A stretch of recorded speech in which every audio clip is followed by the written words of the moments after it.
Using Courage to Transform the Workplace, hosted by HRDQ-U and presented by Bill Treasurer. Before we begin, note you can submit any questions you have using the window chat area on your control panel. We will answer questions as they come in live with Bill at the end of the presentation or as a follow-up by email. My name is Sarah Schaefer, and I will be moderating today's webinar. Bill Treasurer is a Chief Encouragement Officer at Giant Leap Consulting, a courage building company. Bill is also the author of Courage Goes to Work, Courageous Leadership, and his latest, Leaders Open Doors. For over 2 decades, Bill has led training programs for organizations such as NASA, Saks Fifth Avenue, the CDC, UBS Bank, Lenovo, the U.S. Department of Veterans Affairs, and the Pittsburgh Pirates. Thank you for joining us today, Bill. And thank you, Sarah. And thanks, everybody, for attending. I'm really delighted to be able to spend time with you today. I'm starting from a place of great gratitude. First, let me thank and acknowledge Sarah Schaefer. A lot of behind-the-scenes work has to take place to make these webinars come off. She did a lot of extra legwork on this one, as well as Sarah Montgomery and the good folks at HRDQ, and now HRDQ-U for the university part. So I'd like to thank them. They are a distributor of the Courageous Leadership material. I've done plenty of webinars with them in the past, and it's always a great pleasure. I'm also delighted to be with all of you. We had 600 people literally from around the world register for today. So I want to make sure that it's a good use of everybody's time. I'm looking forward to the time we've got together. My name is Bill Treasurer, as Sarah said, and I am the Chief Encouragement Officer of Giant Leap Consulting. I go around the world to places like Singapore and Hong Kong and Sydney and Tokyo and Zurich, Switzerland and Abu Dhabi and all through the United States and Canada, and have worked with thousands of executives all over the globe doing courage building. And everywhere I go, I learn something from my clients about how to be more courageous. They inspire me every day. And then I take the lessons that I learned around the globe and I work with people like yourselves, helping to inspire a culture that promotes creativity and courage. Today, my hope is that at the end of the session that you will learn some tips how you can personally be more courageous, and then how you can inspire a climate that encourages courageous behavior in any organization that you serve. Here's the agenda for today. So I'm going to share with you some context and some background as to why I think that courage is the most important of all leadership and business virtues. I'm going to talk about the concept of fear and as it relates to courage. Inevitably, when you talk about courage, you have to cover fear at some point. Then I'm going to share with you what I hope are some original ideas around courage that you can take back into your own organizations. I hope that they're unique, and I hope that they're ideas that you haven't heard before. And then finally, I'll share with you some tips for building courage that you can use in your organizations. I have to tell you that I am sitting in an airport today, hosting this webinar from an airport in Asheville, North Carolina. I'm getting ready to fly to Chicago. So you may hear some background noise from the gate agents as they get people to load the airplanes. Apologize for that. Courage, according to Aristotle, is a virtue. He says it's not just one of the virtues. It is the first virtue because it makes all the other virtues possible. C.S. Lewis said, courage is not just one of the virtues, it's all of the virtues, taken to the testing point. Winston Churchill called it the first of the human qualities. The Catholic Church calls it the 4 cardinal virtues, that courage is one of them. In other words, outside of the work world, the idea of courage has always been the premier or one of the premier virtues. My whole premise is, why would that be any different in the workplace? I don't think it's any different at all. I think that courage is the first virtue of business, and it's the first virtue of organizations, and it's the first virtue of leadership. I mean, just think of all the important concepts that connect to the idea of courage.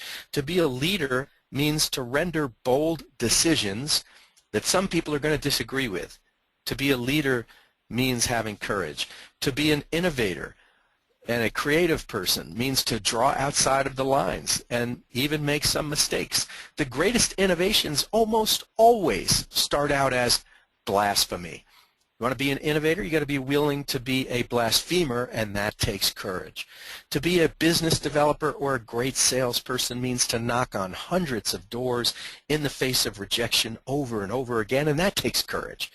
And then all of the other concepts that so many of you are involved with in the training and development arena, like conflict, like presentation skills, like communication skills, all of these take courage. And yet there are no training programs on how to build workplace courage, and I'm trying to change all of that because the courage is the first virtue of business and life. And that's the premise from which I start. Here's how Jim Kouzes and Barry Posner put it in their wonderful book, The Leadership Challenge. They say courage is a virtue that's needed to meaningfully change the status quo and create something profoundly new. So if you're in a field of practice that involves change, or if you're in an organization that's going through change, or if you're having to lead people through change, then courage can be the operating system upon which other things can grow. Now I'm going to share with you some context and some background as to why I think that courage is the most important of all leadership virtues. But before I do, I want to open it up to you. And what I'd like you to do is to chat your responses to this question. What is driving the need for more courage in your organization right now? So what's driving the need for more courage in your organization right now?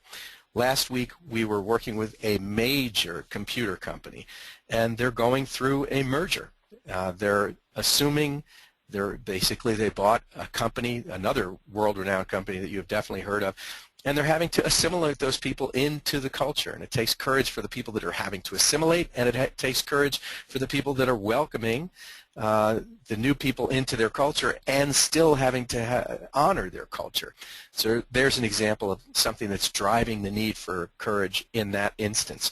What's driving the need for more courage in your own organizations?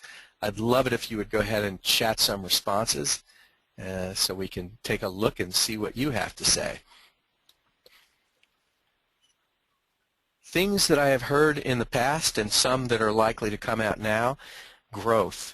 Organizations that are trying to grow need more initiative from people in the workplace, and growth is often an instigator of the need for more courageous behavior. Competition, staying ahead of the competition. I was working with a fashion company that you've definitely heard of, and that was what their CEO said, that our competition is always on our heels. Okay, Bill, Yep. I'm sorry to cut you off. Can you see where they're coming in, the questions? I cannot. I can only see the chats, and I'm not seeing any chats. So okay, can you open up questions? I cannot because we closed out of it before I got on. Okay, can you go up to the view? Mm-hmm. And then click on that? Great. And there should be questions right there. Just add that. Okay. So I'm seeing some answers in here, some chats that you all had, which is great. It's good to see. Let's see. There's a whole bunch of them. What's driving the need for more courage? Getting buy-in in their organization. Accountability, somebody said. Customer satisfaction, the need to keep customers satisfied and always coming up with new and clever ways of doing that. Transitioning new and younger leaders into the new leadership roles as the older generation retires. That's a good one, right? This organization has 175 new hires in 2 months' time, necessitating the need for courage. The need to keep staff motivated when they come to work in the snow, as many of us have experienced recently. Changes to policies and technologies in this person's organizations. Let's see, the need for greater risk-taking, technological changes in their culture, a fear-driven management organization, a company that's going through the Affordable Care Act, change in political leadership, the changing needs of customers and patients, etc. Increased oversight by the national administration in their organization. So lots of really compelling reasons as to why courage is important. It's in front of us all the time. These are classic sort of examples that you just gave me.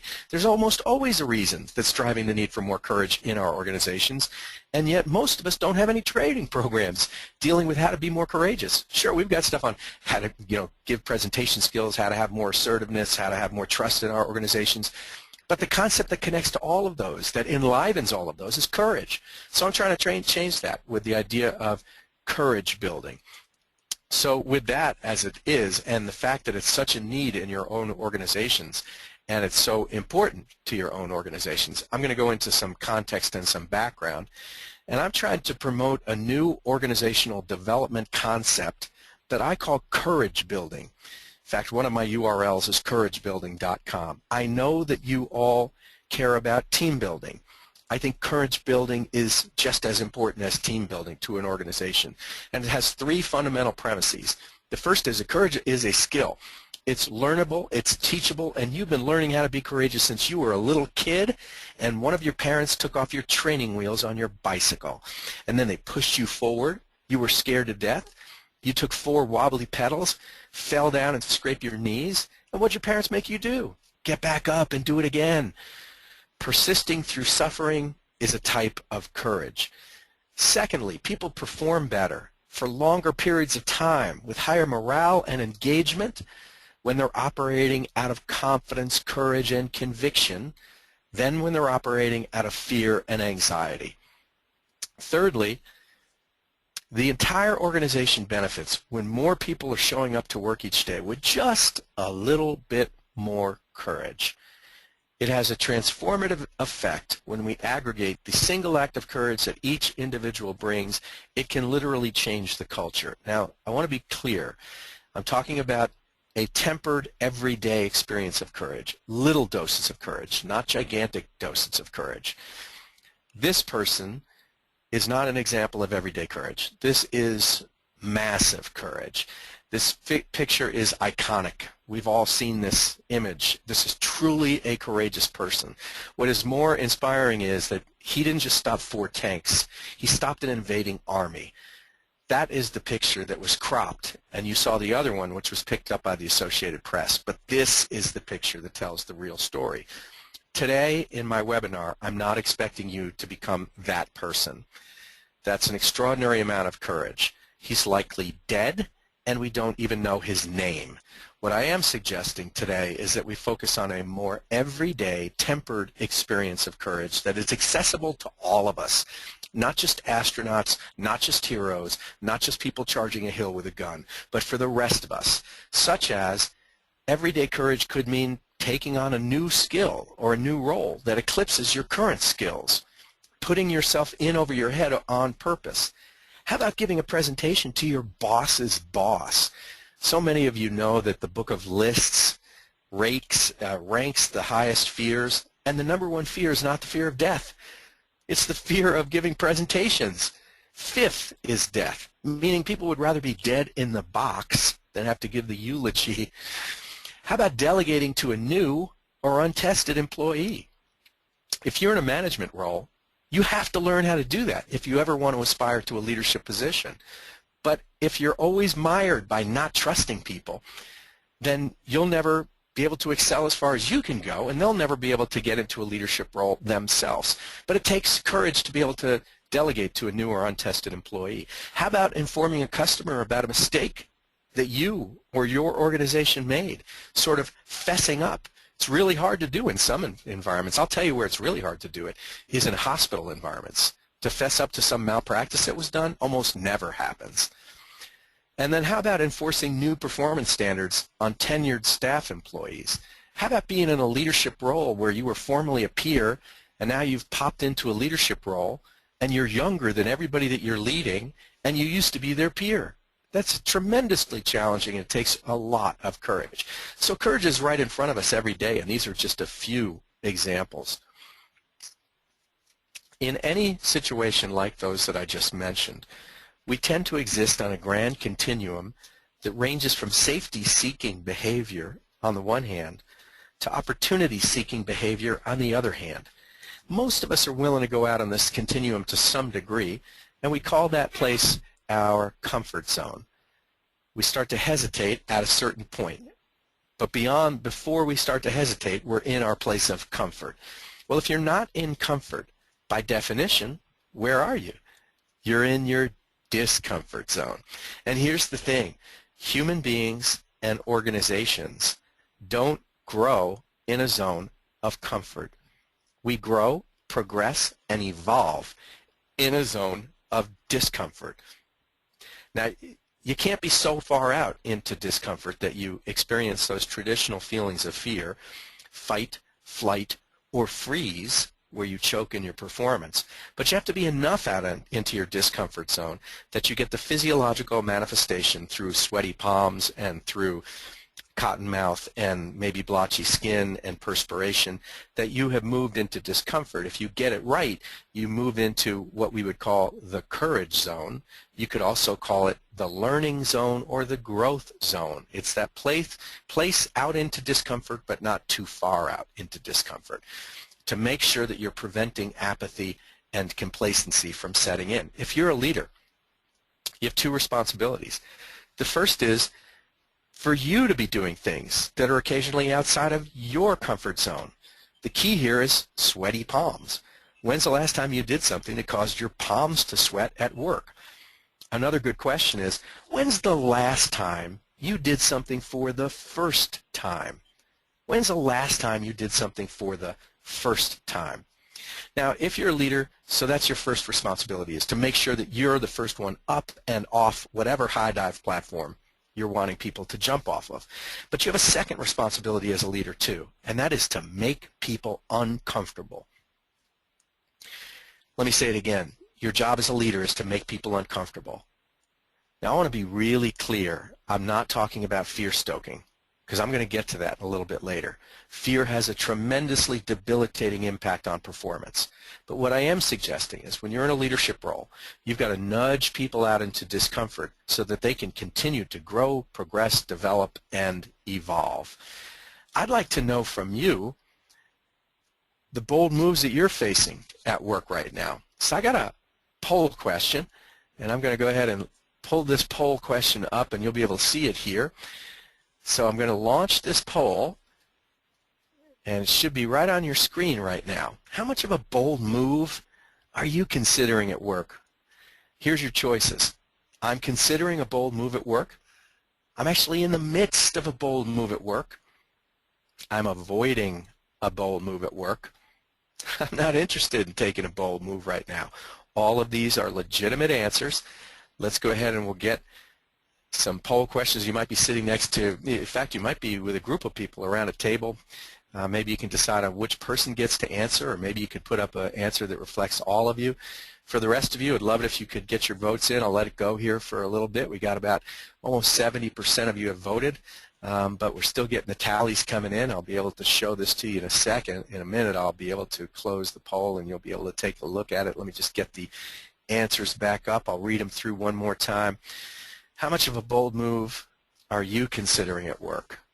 First choice is I'm considering a bold move at work. Second choice is I'm in the midst of a bold move at work. Third, I'm avoiding a bold move at work. And four, I'm not interested in taking a bold move right now. All right, we've got 80% of the votes are in, so I'm going to go ahead and close that, and we should be able to see the results here, which I'm sharing right now. 28% of you said that you're thinking about it. You're considering a bold move right now. The highest percentage, 58% of you right now, said that you are in the midst of a bold move. You're currently taking a bold move. 6% of you, just representing a few folks, said that you're avoiding a bold move right now, and you may be the only one that knows that. And then 8% of you aren't interested in taking a bold move right now, and that's legitimate. You may have just taken one. You may be resting from the last one you took. You may be at a different stage in your career. Here's what I want you to know. I ask this question to groups all the time. I was speaking to a group this morning of 150 people and asked this question. 100% of the time, at least 80% of the audience is in those first two choices. That is, they're either thinking about a bold move at work or they're actually in the midst of a bold move at work. And by far, the vast majority of time, the people in the second question, that they're in the midst of the bold move at work, is the highest number, which plays out here too. I suggest to you, and I'm going to go ahead and hide this slide and bring it back to the presentation. What I want to suggest to you is, if you're a leader and you're skittish about causing discomfort among your people, just recognize they're already there. We're all already there. Most of us at any given moment are either considering or taking a bold move at work. So nudging people into discomfort is not an unreasonable expectation when you're in a leadership role. Now what I'd like you to do, for the folks that are either in the midst of a bold move or currently considering a bold move, I want you to think about how uncomfortable does that bold move make you on a scale ranging from very comfortable at 0 or 1 to very uncomfortable at 10. And for the other two people who said you're either avoiding a bold move, you could answer it as to why, what's the number that does it make you so uncomfortable. And for the folks that are not interested in taking a bold move, think back to the last one you took and how uncomfortable did it make you. What I'd like you to do is just chat your responses, and I will look at I'll look at your chat responses to the number that you pick. So I'll want to go ahead and put your, if you said that for me it was a 4, I'm currently contending with a 6, who knows what your number is, but go ahead and chat your responses in. All right, let's see, here we go. Looking at the let's see if we there we go. Our answers are coming in big time right here. Lots of them coming in. I see 7. I see 5. I see another 5. I see an 8. 3 is the lowest so far. 8 is the highest. Another 8. 7. Lots of 8s and 7s. A 2. I see a 9. I see a 10. Whoa. Person out there is enough people that I can say her name. Her name is Deb. She's got 10. Holy smokes, that's a lot. I got an 8.5. Oh, I guess I should have said no half numbers, but that's okay. We'll take the 8.5. I see a 2 out there. I see a 9. See an 8. So these averages are consistent with what I've seen in the past, and that is that the highest concentration, I see a 9.75. Now you guys are toying with me. These are consistent with, I see a 1. That's the lowest actually I've ever seen. So these are consistent. The vast majority of numbers are in the 7s and 8s. I do see some 9s and 10s, a couple in the mid-ranges of 6 and 5s. And what I would say is it's really up to you how much discomfort you're willing to absorb. It's a lot like a risk tolerance profile. It's going to be different for each person. For me, if it's between 0 and 4, I'm going to take that bold move. It's not so uncomfortable that it's going to cause me to hesitate that much. You get me up around 7, 8, 9, and 10, particularly 9 and 10, and I'm going to be extremely thoughtful about taking that bold move because it's going to cause me to hesitate a lot longer. But that's just a way to draw a numeric value to your level of discomfort at any given moment in time. My hope is after this webinar on and sort of highlighting the importance of courage that maybe you'll be more comfortable with being uncomfortable. Here's a quote for you that I really enjoy. This is Ginny Rometty. She is the CEO of IBM. Now, Ginny Rometty has a history of taking on roles at IBM that purposely put her in over her own head. So she would take jobs that would eclipse her skills. She'd swim into fast-moving waters, and then she'd swim into the skills. And she did it enough times over the course of a 30-year career that when Sam Palisano got ready to retire, she became the logical choice to be his successor at IBM. She has a wonderful quote that captures this idea of the importance of discomfort, and she said it at the Fortune magazine's Most Powerful Women's conference. She said that comfort and growth don't coexist. Comfort and growth don't coexist. If you want to grow and progress and evolve and mature and have a relevant, thriving career, it's time to get uncomfortable. Ask yourself, where are you playing it too safe? You may be the only person who knows the answer to that question, but safety over a long period of time can be the death knell to a career. Safety can become dangerous to your career. Now, I want to share with you a story from my own life, and it involves somebody who nudged me into discomfort, really gave me a great gift in doing that. But before I do that, I'm going to move to the next slide. Great. Let's see. Here we go. And what you should see on your screen here now, these are images of me when I was 11 years old. I was not a great athlete at a lot of sports. I'm not good at baseball. I'm not tall enough for basketball. I'm not built for football. I'm a lousy runner. I was bad at a lot of sports. And then one day at the local pool in Larchmont, New York, where I grew up, me and my friends were joking around on the diving board and doing back jumps and can openers and such and back dives. And by mistake, I pulled my legs around and I did a backflip. And my friends went, wow. And I went, whoa, I found something that was my own. And I got good on the low board, the 1-meter springboard. I won the Westchester County Diving Championships 3 times. I got ready to look for colleges, and they'd all start to dangle scholarships in front of me. They'd say, Bill, you're a great low-board diver. Tell us about your high-board list of dives. And I'd never bothered to learn a high-board list of dives because I was and am petrified of heights. And this is where the story is not about me. It's about the person behind the camera. His name was Ford Winter. He was my first diving coach. And we had a decision to make. Am I going to be bad at another sport, or am I going to do something to deal with this intense feeling of fear and discomfort that I feel with diving to try to get new heights? So he would take me down to Iona College. We decided to move forward. We'd go down to Iona College. It's the only place I've ever seen, even to this day in the country, that has a hydraulic lift diving board.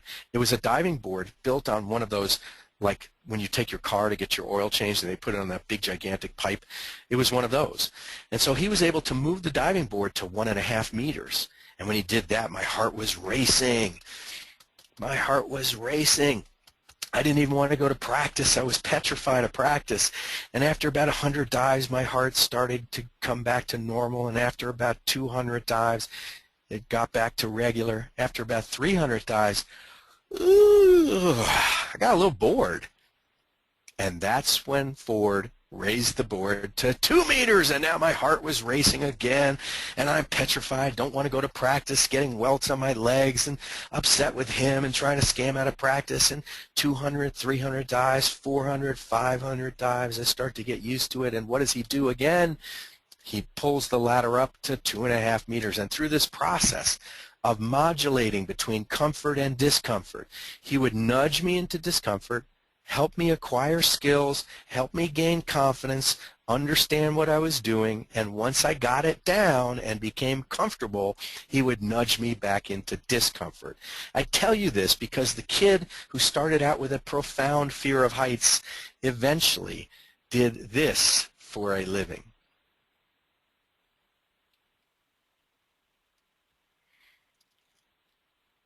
Now, these videos don't work super great on a webinar, but this is video footage of me in Myrtle Beach, South Carolina. Eventually, Ford helped me sort of deal with my fear of heights. I got a high board list of dives, got a full athletic scholarship to West Virginia University, and then traveled around the world as a member of the U.S. high diving team, diving from heights that scaled to over 100 feet that you see me climbing that 100-foot high dive ladder now, traveling at speeds in excess of 50 miles an hour before hitting a small pool that was only 10 feet deep. It's all because of a coach who believed in me long enough to help me believe in myself, who helped me live up to and into my potential, who held me accountable and wouldn't let me turn away from my potential, and who nudged me into discomfort so that I could deal with instead of run away from my fears. It gave me an encounter with courage, and it was redeeming. It literally became my life's work. My company now is called Giant Leap Consulting because I help people take giant leaps that they're facing.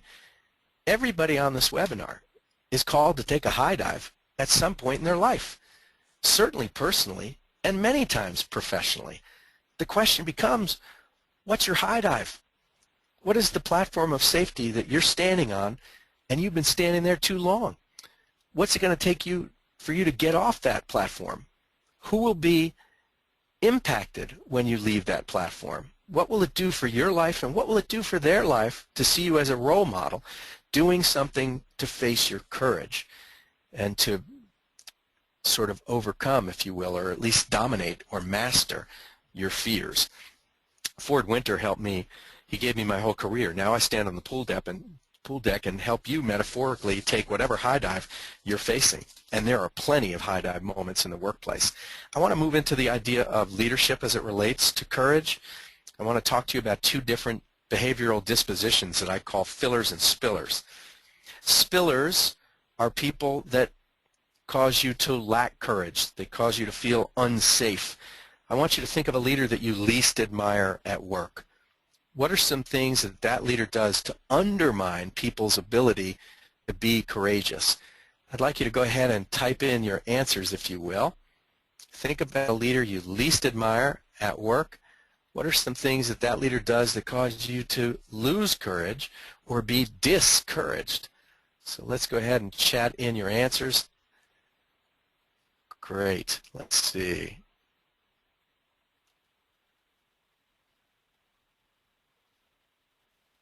Trying to look through the answers here, scrolling through. I'm seeing a lot of the numbers from the number question I asked you.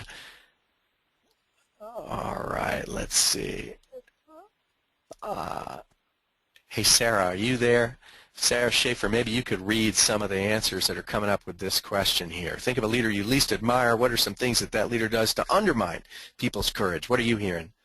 Okay, one sec. We're actually having computer difficulties. We actually can't see the dashboard right now. Oh, okay.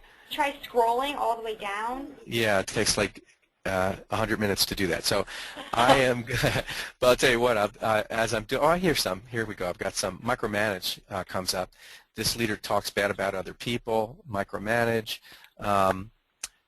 publicly shamed people in staff meetings, no comment. Maybe they're standing with their leader right now. Micromanagement comes up again. This person's too disorganized and causes fear, a lack of trust, no support of your decisions when you make them. They don't advocate for you. They don't follow through with things. They don't listen. Again, micromanaging. They ignore your ideas or suggestions. Sarcasm. By the way, the word sarcasm is from the Latin word that means to tear flesh. They set unreasonable deadlines. They bully others and they blame others. They're dishonest. Let's see. They second-guess this person's decisions. They don't hold themselves accountable, and they discourage communication. They don't support decisions. They don't stand behind decisions. They lack trust with the staff. They intimidate. They blame others when something goes wrong. So you get apathy comes as a whole bunch of really good answers about bad bosses, right? By this stage in our career, most of us have worked for somebody like this that we least admire. Their whole MO is not to put courage inside of you, it's to put fear inside of you. Now, here's a humorous example that I often share in my workshops.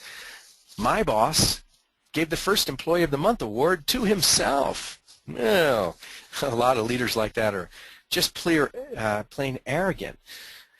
You know, Florida State did some interesting research a couple of years back about what it's like to work with a fear-provoking boss. Now, I told you before, I want you as a leader to nudge people into discomfort, but I don't want you to stoke fears.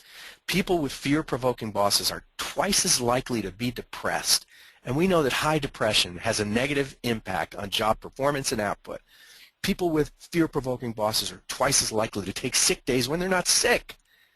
They're twice as likely to be late for work. They're 3 times more likely to suffer from sleep disorders, and we know that people with sleep deprivation have a huge negative impact on job performance and safety and accidents, by the way.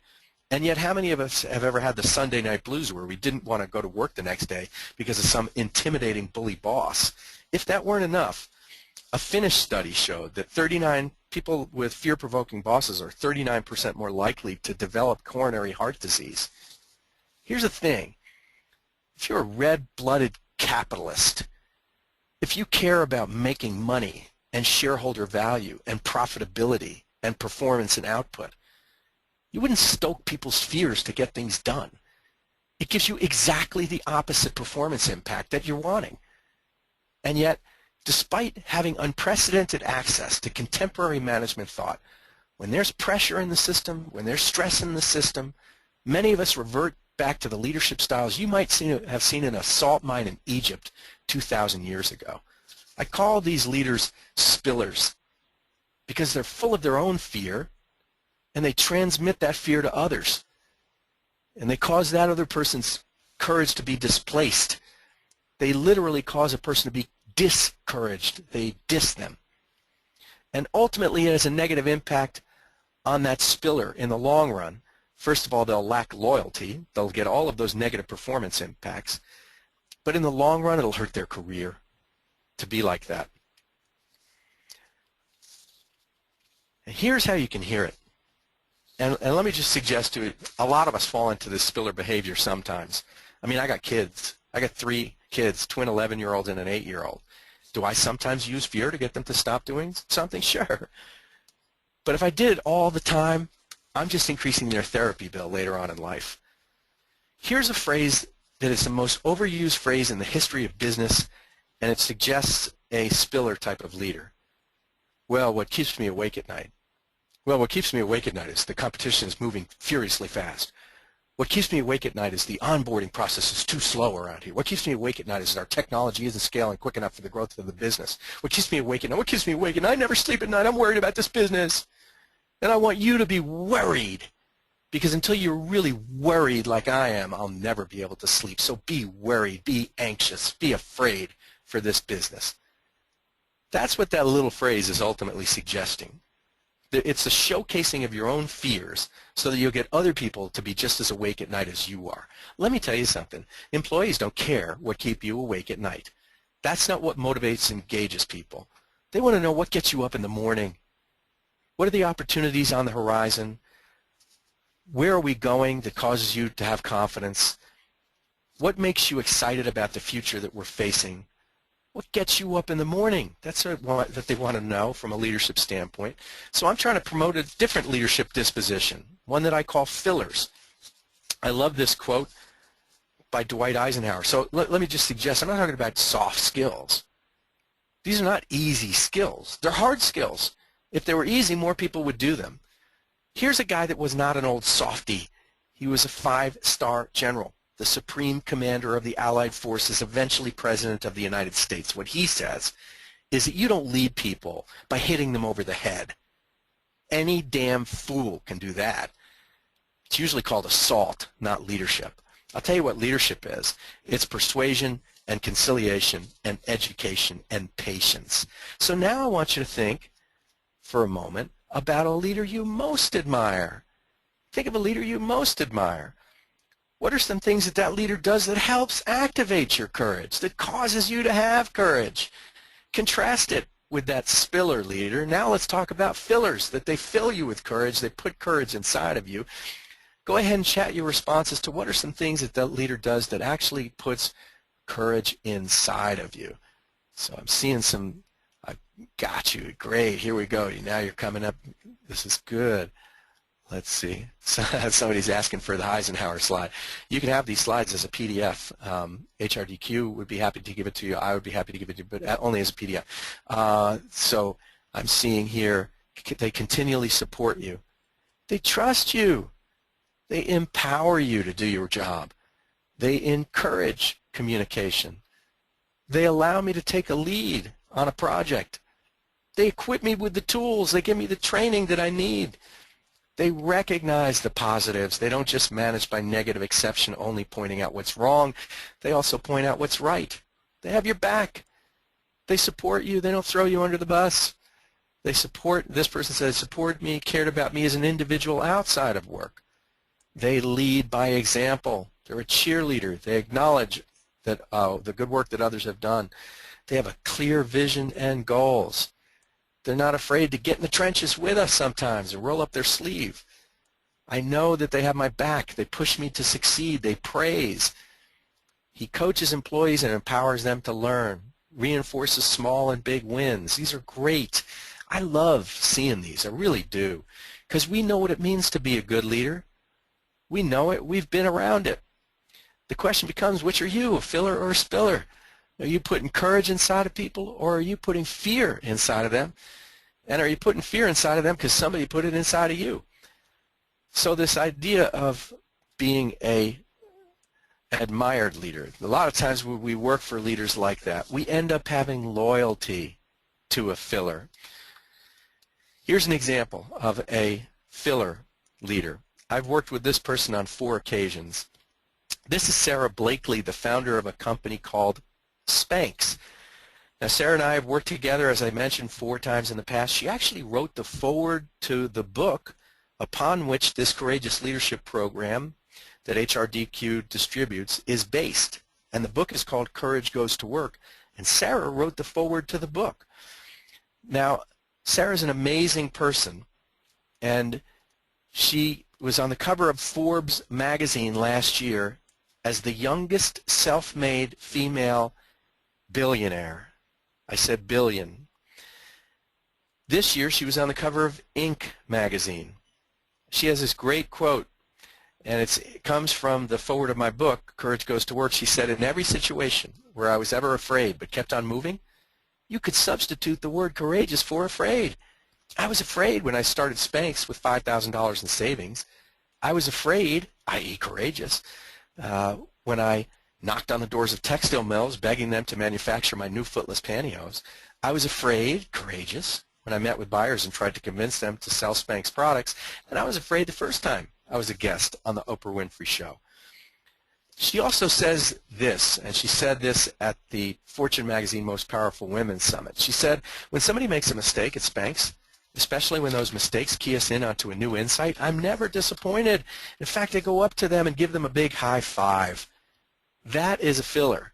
That is the encouragement of initiative. It's encouragement of innovation. It's the encouragement of creativity, and it's encouraging courage. I call them fillers. First of all, they're people who are personally courageous themselves. They inspire other people to stretch.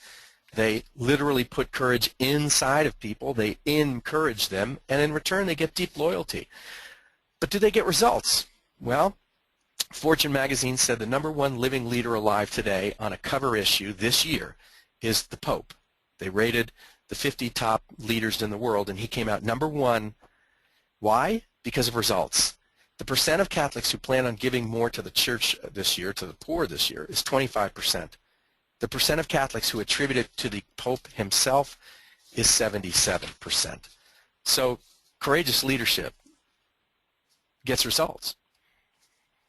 I'm going to move into a little bit about 3 different behavioral buckets of courage that I call the 3 buckets of courage, and then I'll do a quick quiz with you, all kind of fun, and then I'll share with you some final tips that you can put into practice. The first is that there are 3 buckets, behavioral buckets of courage that I call the 3 buckets of courage. Not all courage is the same, and it's a mistake to think so. So we need to carve courage down to size. The first behavioral bucket is what I call try courage. It's the courage of initiative and first attempts. This is the courage it takes to do something for the very first time. For you, it's a pioneering event. Other people may have done it, but you haven't done it yet. So for you, it means facing the unknown and applying initiative and energy and action. This is the courage of action, and we call that try courage, which is different than the courage of inaction, which is the courage of trust courage. This is releasing my need to control and my need to be right and following your lead. This is opening myself up and being vulnerable.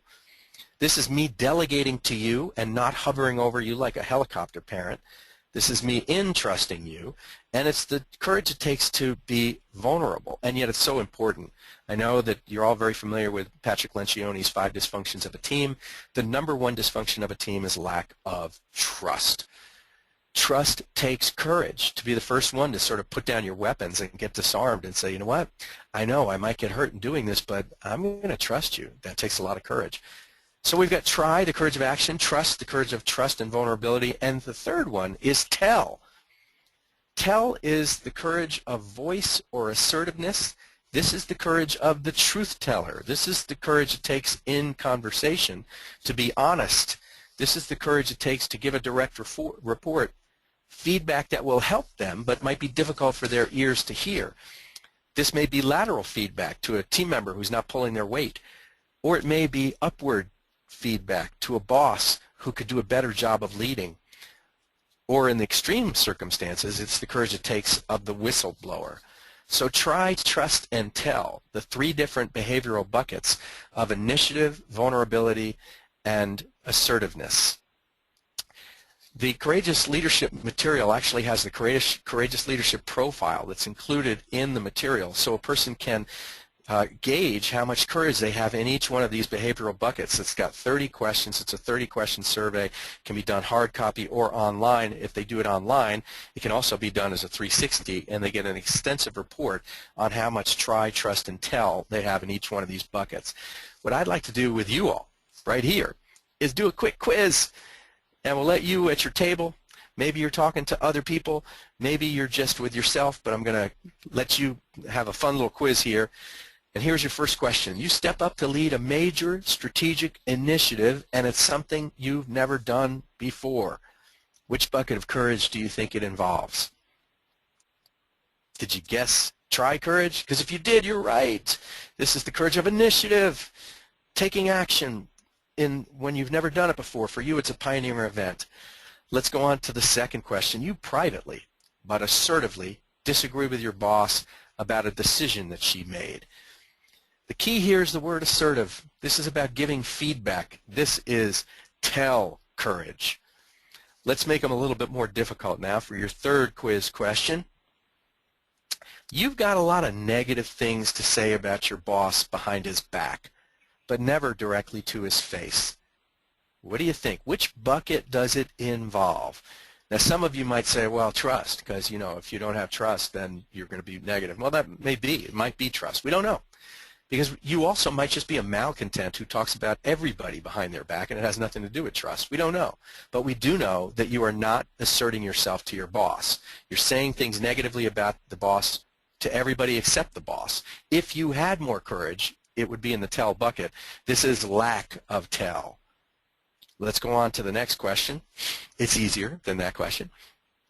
You let your boss in on a personal matter that's affecting work. So this is really about vulnerability. This is about you disclosing something about yourself. It's about getting real, being authentic, being vulnerable. This is about trust. You wouldn't tell this to your boss unless there was some degree of trust. And if you did, the dividend that you would get, assuming that they don't betray you, is trust. Let's do one final quiz question. Again, another one of those trickier kind. While going on vacation, your boss inadvertently leaves your personnel file open on her desk. You're suspicious. So you peek to see what's inside. First, I ask you again, is it a lot of trust or a little trust? Because the truth is, if you had a lot of trust with your boss, you probably wouldn't look inside. At least if you had any integrity, you wouldn't. But if you had a little trust, if you really just didn't trust your boss, you'd peek. I think that this is lack of trust. All right, cool. So that's the three buckets of courage. And again, with the Courageous Leadership material, there's a survey that you can use to gauge your own or the participants in your workshop. So what do we want to do to build courage? The first is commit. Commit yourself to living a life of courage. The first is to making the decision that you're going to be a leader who is personally courageous and seeks to inspire courage. And then here are some other things that you can do. I'm going to give you 3 quick tips. I'm going to show you my contact information. I'll tell you one final story, and then I'll open it up to questions. Here's your quick tips. First, jump first. You're going to be the first one up and off whatever high dive platform you're wanting people to take. You've got to be a role model of the courageous behavior you're expecting in others. Second, coach people to embrace discomfort. Nudge them out into discomfort where they will grow, progress, and develop. Work with them to set the stretch goals that will help them do that. Thirdly, motivate with opportunity, not fear. Remember those debilitating impacts of fear. Use opportunity out in front of them. Here's the best way you can all get in touch with me, and I hope you would. Join me on Facebook, email me, join me on Twitter.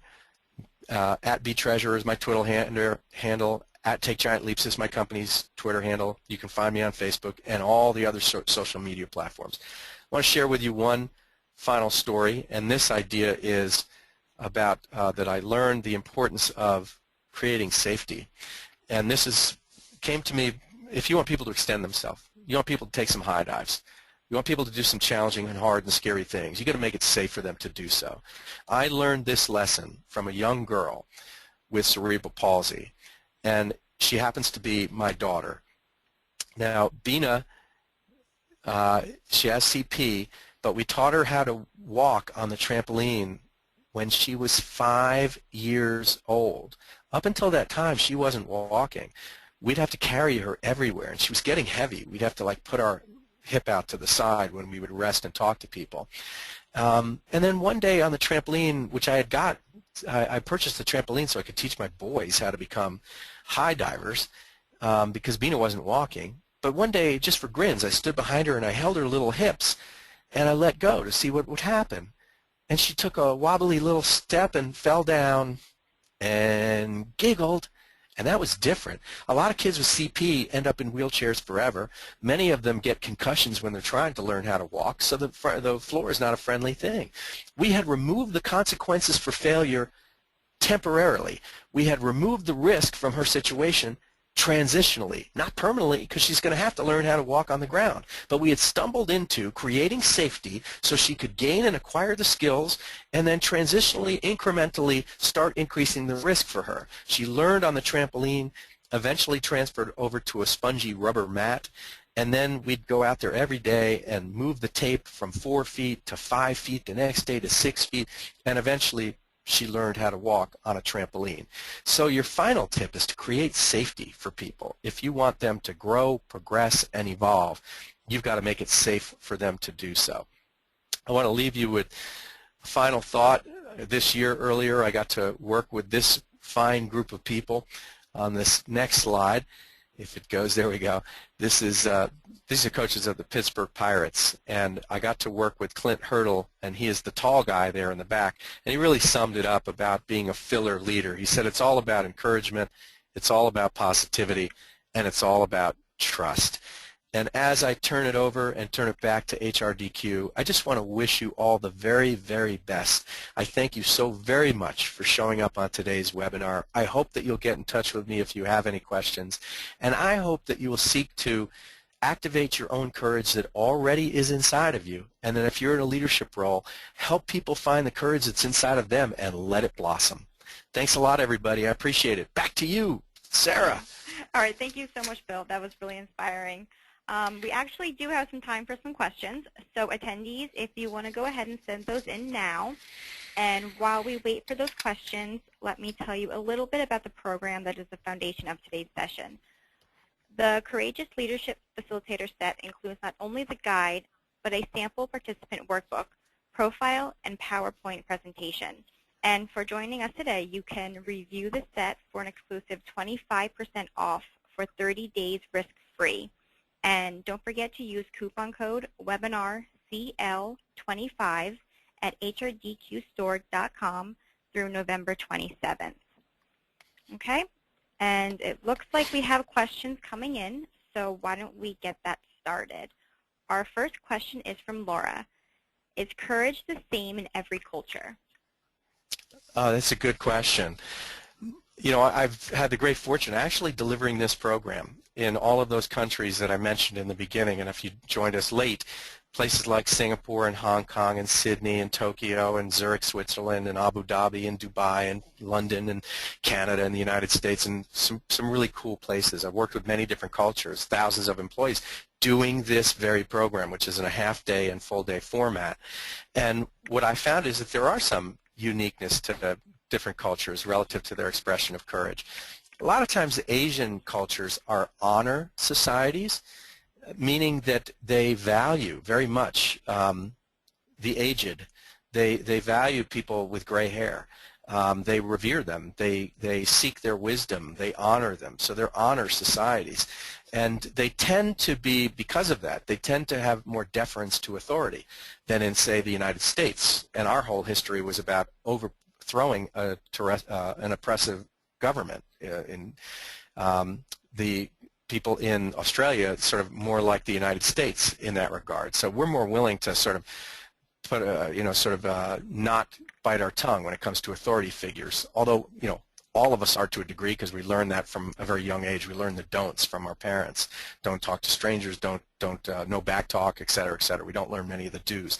But Asian cultures are a little bit more deferential to authority, and so when it comes to tell courage, they tend to, in my experience, it tends to be the bucket that is not as high as the other buckets.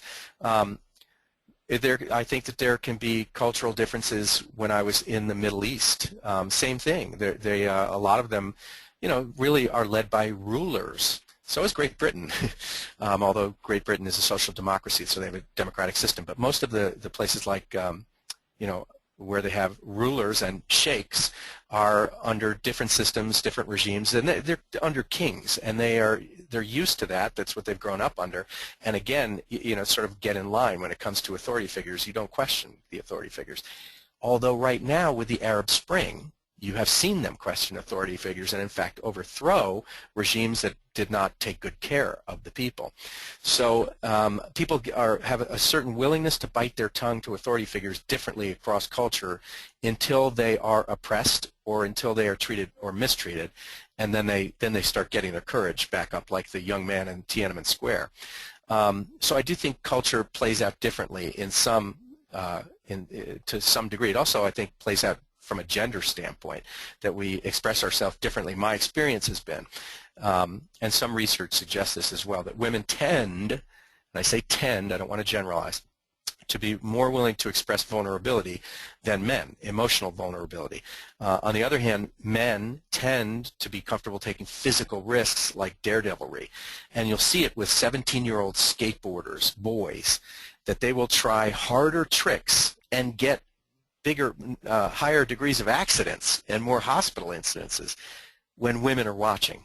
So they'll peacock when girls are around. They'll try harder tricks. So there are some differences.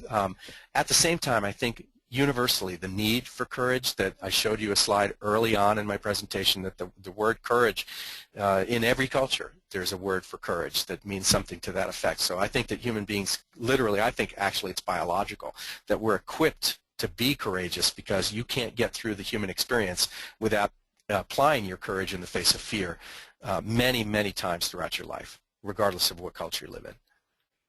Okay, great. And our next question is from Mark. Is it good to always be courageous? Another interesting question. I think that if you were, to some degree it depends on the intensity. I think that you need a break from courage sometimes. I think you need, I needed to get those 200 or 300 dives in at the low board before moving up to the high board. That you need time for confidence. You need time for some degree of comfort.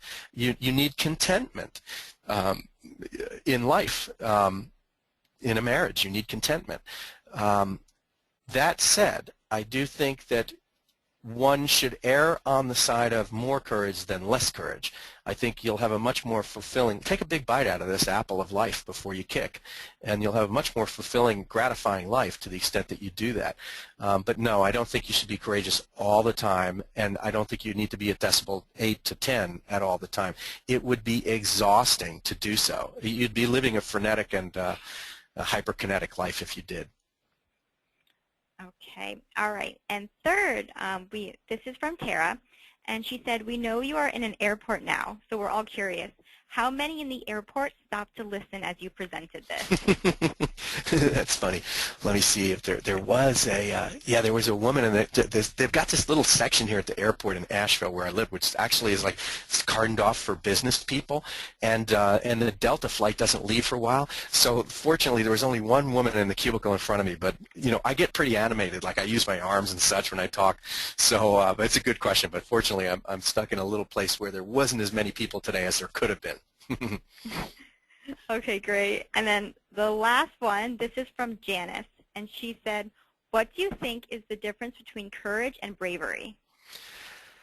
A friend of mine, her name is Margie Worrell, and she actually is coming out with a new book called Train the Brave. I got an early look at it, and I gave her a raving review for the book very, very recently, and she equates them.